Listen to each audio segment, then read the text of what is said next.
Hey guys, Aghora అంటే మనకి ఎక్కువగా గుర్తొచ్చేది శివుని భక్తులు మరియు చితాభస్మం ఒంటికి పూసుకొని మనిషి మాంసం తింటాడు, గంజాయి తాగుతాడు, ఇలాంటివి మాత్రమే మనకి తెలుసు. అయితే ఈ అఘోరాలకి మామూలుగా ఉండే సాధువులకి డిఫరెన్స్ ఏంటి? ఇద్దరూ కొలిచేది ఒకటే దేవుణ్ణి, మరియు వీరిద్దరి మధ్య ఎందుకు అంత డిఫరెన్స్ వచ్చింది? సాధారణ సాధువుల్ని చూస్తే భయం లేకుండా భక్తి వస్తుంది, అదే అఘోరాలని చూస్తే భయంతో కూడిన భక్తి వస్తుంది. అసలు ఈ అఘోరాలు అనేది ఎట్లా స్టార్ట్ అయింది?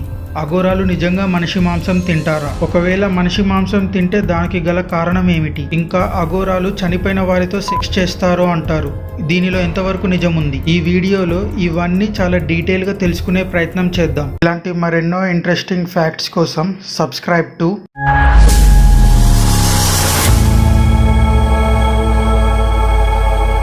ఇంకా విషయంలోకి వస్తే, ఫస్ట్ ఆఫ్ ఆల్ అఘోరా అంటే ఘోరంగా ఉండకపోవడం, అంటే ఘోరానికి ఆపోజిట్ అఘోరా. కానీ అఘోరాలు నిజంగా చూడడానికి అలా ఉంటారా అంటే లేదనే చెప్పుకోవచ్చు. ఎందుకంటే చూడటానికి భయంకరంగా ఒంటి నిండా చితాభస్మం పూసుకొని నిత్యం ఈశ్వరుని ధ్యానంలో ఉంటూ ఈశ్వరుడే ప్రాణం అనేంతలా ఉంటారు. అయితే దొరికిన కొంత సమాచారం మేరకు ఈ అఘోర సిస్టమ్ అనేది స్టార్ట్ చేసింది బాబా కీనారాం. అయితే ఈ బాబా కీనారాం ఉత్తరప్రదేశ్ లోని చందౌలి డిస్టిక్ లో 1601 CEలో పుట్టి 1769లో మరణించాడు. అంటే దాదాపు 167 నుంచి 168 ఏళ్లు బ్రతికి ఉన్నాడు. ఈ అఘోరాలందరూ శివుని భక్తులు. శివుని భక్తులు అని చెప్పుకోవడం కంటే కాలభైరవుని భక్తులు అని చెప్పుకోవచ్చు. మరియు అఘోరాలకి అప్పుడు ఉన్నంత క్యాస్ట్ ఫీలింగ్స్ లాంటివి ఏమీ ఉండేవి కావు. అఘోరాలు అందరిలో పరమాత్మ ఉంటుందని అందరినీ సమానంగా చూస్తారు. అఘోరాలు కాలభైరవుని ఒక్కనే కాకుండా ఇంకెవరినైనా పూజిస్తారు అంటే కాళికాదేవిని కూడా పూజిస్తారు. ఇంకా మనిషికి ఏదైనా జాబ్ రావాలంటే కొన్ని పరీక్షలు ఉన్నట్లే అఘోరా అవ్వాలి అంటే కూడా కొన్ని పరీక్షలు ఉంటాయి.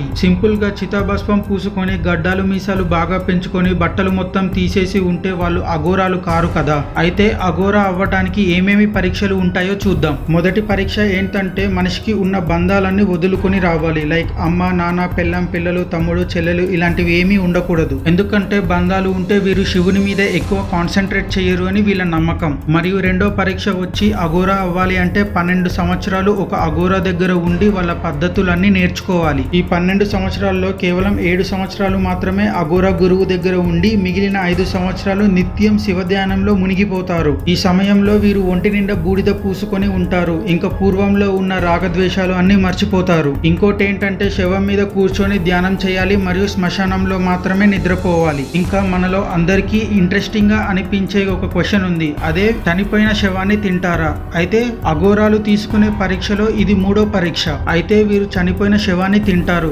కాకపోతే రెగ్యులర్ గా కాదు. దీనికి కారణం కూడా ఒకటి ఉంది, అదేంటంటే వీరు హిమాలయాలకి వెళ్ళినప్పుడు అక్కడ చల్లదనాన్ని తట్టుకోవడానికి అక్కడ చనిపోయి పడి ఉన్న డెడ్ బాడీస్ ఉంటాయి కదా, అదే తప్పిపోయి చనిపోయిన వారిని, మంచులో ఇరుక్కొని చనిపోయిన వారిని, వాళ్ళ బాడీస్ ని అక్కడ నుండి తీయరు. సో వాళ్ళు సర్వైవ్ అవ్వడం కోసం ఇలా చనిపోయిన శవాన్ని తింటారు. దీనికోసం తప్ప ప్రత్యేకంగా తినాలి అని రూల్ లాంటిది ఏమీ లేదు. ఈ వీడియో మీరు ఇంతవరకు చూసారంటే ఎంతో కొంత నచ్చే ఉంటుంది.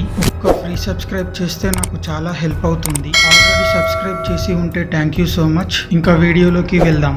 ఇంకా విషయంలోకి వెళ్తే, కాశీ దగ్గరికి వెళ్తే అక్కడ మనకి 2 రకాల అఘోరాలు కనిపిస్తారు. మొదటిది ఇప్పుడు నేను చెప్పిన రకం, వీరు మనుషులలో కలవడానికి ఎక్కువగా ఇష్టపడరు. ఇంకా రెండో రకం అఘోరాస్ వచ్చి శివనేత్రాస్. అయితే ఇప్పటిదాకా చెప్పినవన్నీ వీరు చేస్తారు, ఒక మనిషి మాంసం తినడం తప్ప. వీరు ఎక్కువగా ప్రజలతోనే నివసిస్తూ ఉంటారు. అయితే వీరిద్దరూ పూజించేది ఒకరినే, కానీ చూపించే భక్తి మాత్రం వేరు వేరు. అయితే అఘోరాలు ఎందుకు ఒంటి మీద బట్టలు లేకుండా కనిపిస్తారు? దీనికి కారణం మనం పుట్టడం కూడా బట్టలు లేకుండానే పుడతామని, సో జీవించాల్సింది కూడా బట్టలు లేకుండానే జీవించాలి అని ఎక్కువగా నమ్ముతారు. ఈ అఘోరాలకి ఏమాత్రం కామం, సిగ్గు, క్రోధం ఇలాంటివి ఏమీ ఉండవు. మనం గమనిస్తే అందుకే వీరు ఎక్కువగా గడ్డం చేసుకోవడం, బట్టలు తీసుకోవడం ఇలాంటివి ఏమీ చెయ్యరు. ఎందుకంటే వీరు నిత్యం శివధ్యానంలో ఉంటారు మరియు ఒకరికి అందంగా కనిపించాలి అనే వ్యామోహం వీళ్ళకి అస్సలు ఉండదు. ఇంకా వీరు మనిషి మాంసం తింటారు అని చెప్పాను కదా, అలా వీరు మనిషి కనబడగానే ఎగబడి పీక్కొని తినడం ఇలాంటివి కాదు. ఎవరైతే అనాథ శవాలు, లేకపోతే నదిలో పడేసిన శవాలు, లేకపోతే ఫ్యామిలీ వద్దనుకున్న శవాలు ఇలాంటి మాత్రమే తింటారు.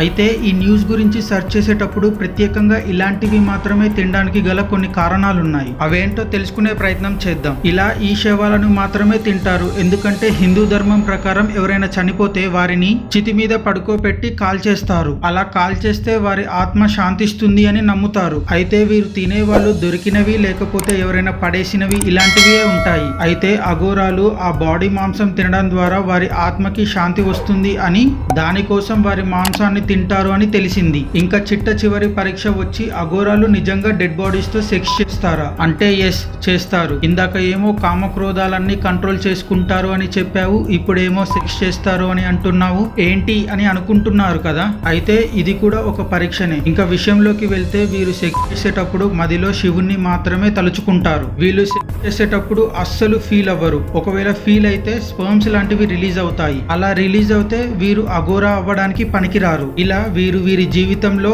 ఇలా 2 సార్లు మాత్రమే చేస్తారు. అయితే వీరు చనిపోయిన డెడ్ బాడీస్ మీద కూర్చొని ధ్యానం చేస్తారు కదా, దీనికి గల కారణం ఏమిటి? దీనికి కారణం వీరికి చావు బ్రతుకుల మీద వ్యామోహం లేదని, వీరు చనిపోవడాన్ని కూడా ఆనందంగా స్వీకరిస్తారని, ఇలా చేస్తే వీరికి అతీత శక్తులు వస్తాయని వీరి నమ్మకం. ఇలా ఈ అన్ని పరీక్షలు పూర్తి చేసిన తర్వాతనే నిజమైన అఘోరా లాగా మారుతాడు. ఇంకా ఈ వీడియోకి ఇంతే. మళ్ళీ వచ్చే వీడియోలో కలుసుకుందాం. అంతవరకు take care, Tata, by by. ఈ వీడియో గురించి మీరేమనుకుంటున్నారో కింద కామెంట్ చెయ్యండి. వెళ్ళిపోయే ముందు సబ్స్క్రైబ్ చెయ్యి bro. That's all for today. Take care, by by now.